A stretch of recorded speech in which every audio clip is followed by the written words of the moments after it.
আমার কোনো বন্ধু নেই, যার কাছে আমি নিজেকে ভেঙে চুরে খুচরো পয়সার মতো জমা রাখতে পারি, যে আমাকে যত্ন করে সঞ্চয় করবে, প্রয়োজনে ফিরিয়ে দেবে। সত্যি বলতে আমার কোনো বন্ধু নেই। বন্ধু বলতে জেনেছি যাদের, তারা কেবল পথ চলতে সঙ্গী ছিল।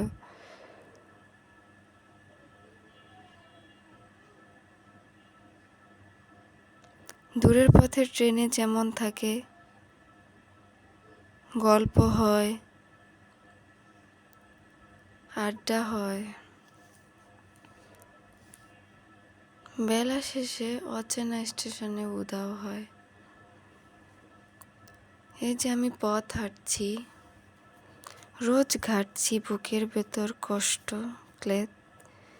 এই আমি ক্লান্ত ভীষণ, বুকের ভিতর চলছে দুঃখের স্মিত।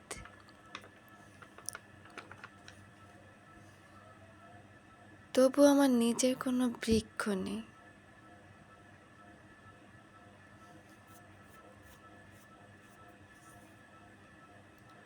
একলা দুপুর ভোর হলে বিষাদ থালা নদীর মতন, একলা মানুষ ফানুষ হলে নিরুদ্দেশের বদির মতন।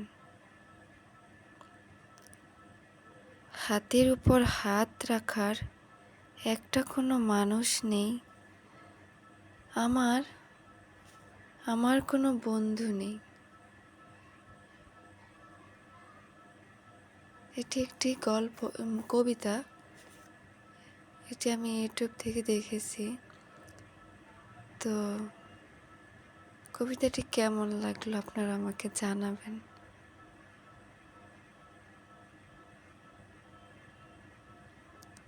তো আজকে রান্না করলাম মুরগির মাংস, সিম্পল রান্না।